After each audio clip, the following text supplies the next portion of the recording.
What country has the worst food? Been in the Philippines for a yearish and I think this country has the worst cuisine. Everything is soaked in cooking oil and saturated with sugar. I feel like I've lost 5 years off of my life expectancy by living here. It's hard to find fresh veggies. The only grocery stores with leafy greens are hard to get to, overcrowded, and it will take 20 minutes just to check out. So, what country in your travels has the worst food? St. John is insane. It almost made me cry when I ate there. If you're British and eat there, it just taps into something deep lol. To be honest, I'm amazed people shit on English food unironically. It's basically humble food, roasted meats and vegetables. But I find Americans think everything is bland because they were raised on food pumped with flavorings and chemicals that are banned in Europe. Hey, what's up, Internet? It's your boy, Digital Danny, coming at you live from... Oh, where am I today? Oh, that's right, this tiny little beach in Bali you've probably never heard of. Just another day in paradise for me. But you're not here to hear about how I spent my morning surfing perfect waves, sipping coffee grown in the mountains of Colombia, or jumping off waterfalls in Thailand. No. You're here for something way more important. You want to know how to live like me, right? How to work from anywhere, on any beach, with any drink in your hand, and make your friends back home jealous every time you post an Insta story. Well, folks, it starts with one simple move. A move so powerful, so life-changing, it'll blow your mind. Hit that like button. Oh yeah, and don't forget to subscribe, because when you subscribe to Digital Danny, you're not just subscribing to a channel, you're subscribing to a lifestyle. The nomad life, the good life, the I make money while I'm scuba diving in the Maldives life. Let's be real, you know you want it. So go ahead and smash that like button like I smashed the best fish tacos in Mexico City last week. And hit that subscribe button harder than the Wi-Fi signal I hijacked at this beach bar. Join the Digital Danny tribe. And maybe, just maybe, I'll teach you all how to do it all while barely lifting a finger. Cheers. Sri Lanka. Wonderful cuisine, but the actual availability of hot meals is pretty terrible, even in tourist areas. I differentiate between bad cuisine and bad availability. Worst are countries where poor hygiene, supply, infrastructure, or all of the above mean it is flat out difficult to get a good safe meal. Nah, best cake is Black Forest cake. But the Austrians can do sweet stuff really well. Coming from Bavaria, you think Bavarian and Austrian cuisine is exactly the same? Way worst, Weizenbier, Brezen, Schweinehaxen, didn't find better Austrian versions of that when I lived there. Thailand by far. Have lived and traveled Asia for over 10 years, including living in Thailand for 3.5 years. Every Thai dish you order in restaurants are oversaturated with MSG, sugar, and a fuck ton of industrial palm. Utter trash. Homemade Thai food, however, is wonderful. Yes, although Bolivia at least has a legit excuse, being landlocked and, mostly, 12,000 feet up in the Andes, and I have spent a month in Bolivia, so agreeing in principle. I'm currently in the Philippines and they don't have those excuses, surrounded by tropical waters and covered with fertile soils. They just like to cook and eat shit food. The fact that they have 50 types of vinegar for sale in the supermarkets should tell you everything you need to know. Plus they only like to eat food that is brown. I used to not like Filipino food, but there's quite a few dishes I love now. Lang, adobo, bulalo, bicol express, sisig to name a few. I stay away from their weird salads. The worst cuisine for me is in Chile. Everything is bland and soulless. It's almost shocking when there's salt in the food. Have to disagree. Bolivia has some great food, but it varies a lot by region.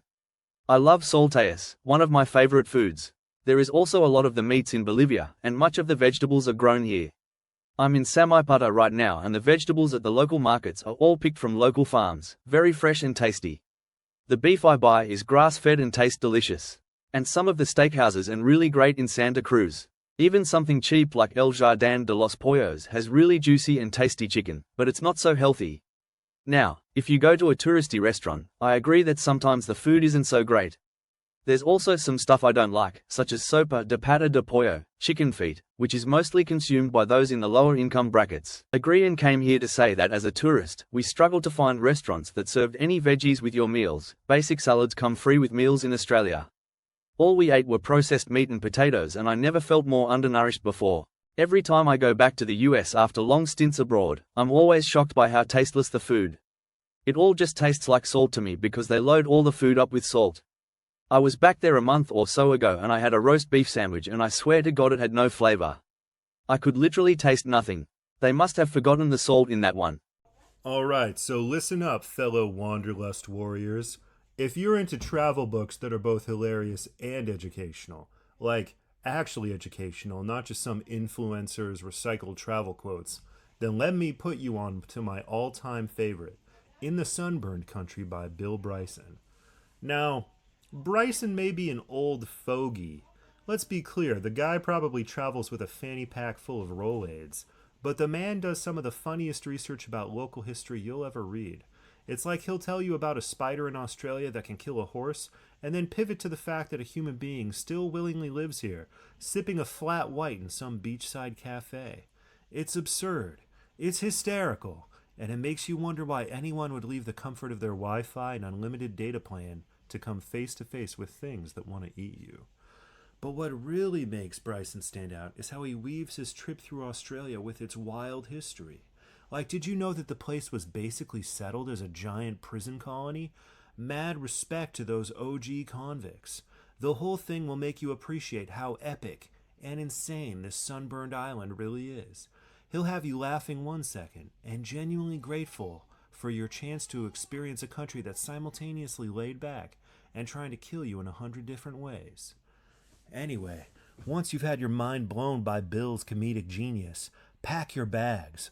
Don't forget the SPF 50, and maybe I'll catch you on the beach at Surfer's Paradise, living my best digital nomad life. Working remotely and laughing at how you still think you need to take time off for vacations. Until that day, though, why not click that affiliate link in my description? Not saying I'm trying to buy my next flat white off your commission or anything, but you know, I'll toast to you while I'm basking in the endless summer. Cheers to adventure, questionable decision-making, and chasing Wi-Fi in paradise. Affiliate link. Remember to like and subscribe. Agreed. I'm guessing this is just a matter of personal preference, but I've spent a ton of time in Greece, would love to live there long term, but find most of the food to be meh. Actually, the best food I've had was when I spent time with locals in rural places. I guess not that big of a surprise. I had a gyro with fries in it and some sort of orange sauce that was the best gyro I ever had. And at home, every meal seemed to be lamb or chicken with fries or fava beans, and that was always good.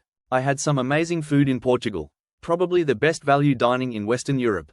Highly recommend the steakhouses, the seafood, giant tiger prawns, and of course a cod lover's paradise, the million different ways they cook potatoes, and yes, definitely pastel de nata. You're on crack. The city has every cuisine and ingredient known to man.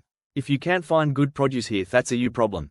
Not only do I get great produce in stores, but the city has so many farmers markets with stunning produce. I was honestly surprised when my Colombian friend told me that they don't eat and he couldn't personally handle spicy food.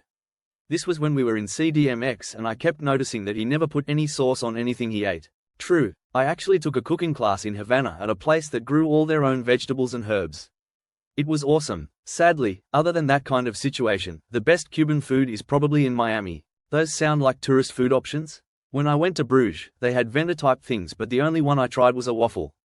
The food we ate was actually not bad. Baked chicken, vegetables, applesauce. Were they colonized by Spain, a country who famously has pretty bland food, for 333 years? And then heavily westernized and briefly owned by America, a country filled with fried, canned, and fast food?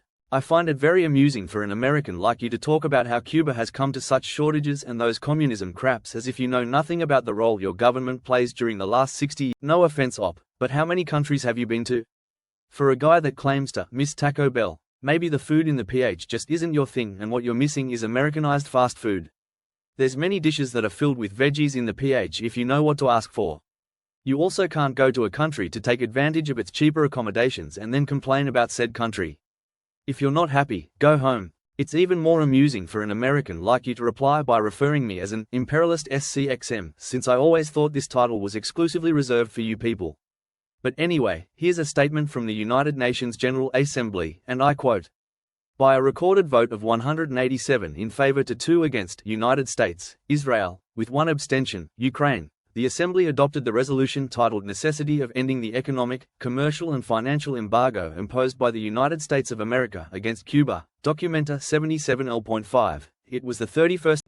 All right, buckle up, folks. It's your boy, Digital Danny, here with my hot take on Beyond the Sky and Earth by Jamie Zeppa.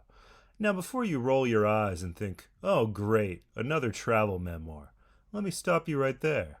This ain't your average backpacker blogging about sipping artisanal coffee in Bali.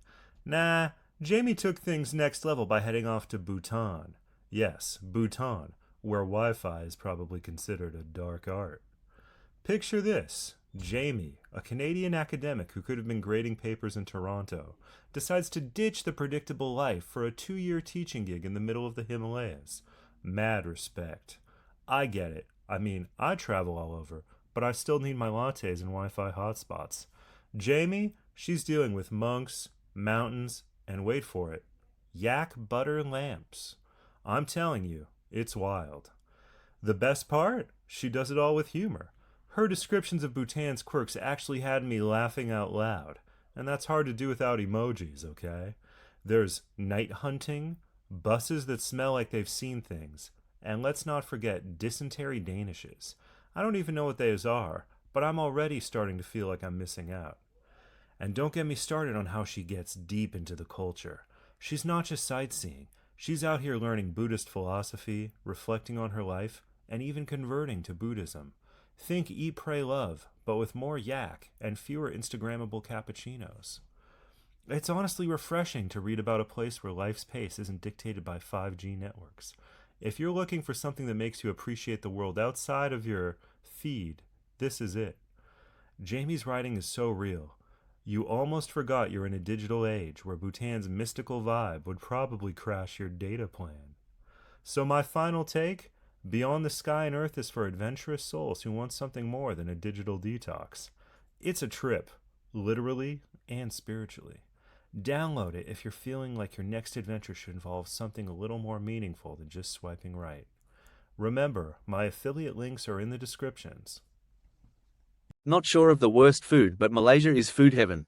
If you haven't checked it out already, give it a try. Malaysian food is amazing. Nasi lemak, roti canai, durian and everything else is just so good. If anyone here needs some financial tips, our expat finance tips, be useful. It's mainly for expats, but I think the tips can be applied universally. When European countries colonized faraway lands, you think they sent their privileged and well-off and well-fed folks. Spain, England, Portugal, had an overcrowded prison population that they needed to purge. They offered them a choice of dying in prison or working on a colony in the Americas, India, Pacific, Australia, etc. These peasant and criminal class did not have any exposure of good food.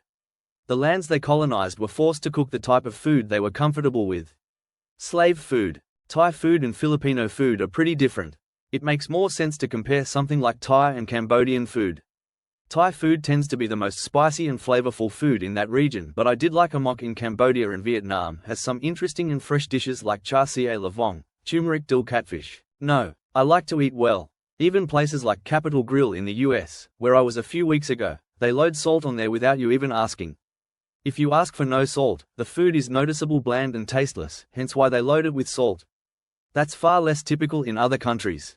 I actually had a lomito, steak, sandwich today here in Bolivia. The sandwich and the fries were both unsalted from the kitchen. They didn't need salt, and I didn't put any on. It was tastier than the Capitol Grill one I had back in the US, and about 15 of the price too. And what you'll find is a few people hating on Spanish food and a bunch of people citing San Sebastian and other areas of Spain that have some of the best food in the world. San Sebastian was tied with Paris at one point for most Michelin star restaurants, and it's a tiny town. Hey guys, I know you love my videos, and I know you love me, but it's time for me to try to get paid so I can truly generate the passive income that will allow me to truly enjoy the next couple of weeks that I spend here on the beach in Bali. All right, fellow jet setters, meet your new best friend, the Lenovo 14-inch FHD touchscreen Chromebook. Lightweight, affordable, and perfect for running your business while you're bouncing between time zones faster than your mom checks your Instagram stories. Whether you're churning out SEO copy on the beaches of Bali, setting up your drop shipping empire from a hostel in Budapest, or cranking out freelance articles between flights, this Chromebook's got your back and won't weigh it down. With an 8-core MediaTek processor and just enough memory to keep those 47 open tabs from crashing, it's the perfect sidekick for every digital hustler. Need more? How about the fact that it's cheaper than your monthly Wi-Fi bill in Thailand? Plus, with its touchscreen magic, you can switch between business mode and Netflix mode with a tap. Because hey, even nomads need some downtime. So ditch the bulk, keep it light, and make your bank account as happy as your wanderlust. Grab the Lenovo Chromebook and keep your freedom intact. Hashtag work from anywhere.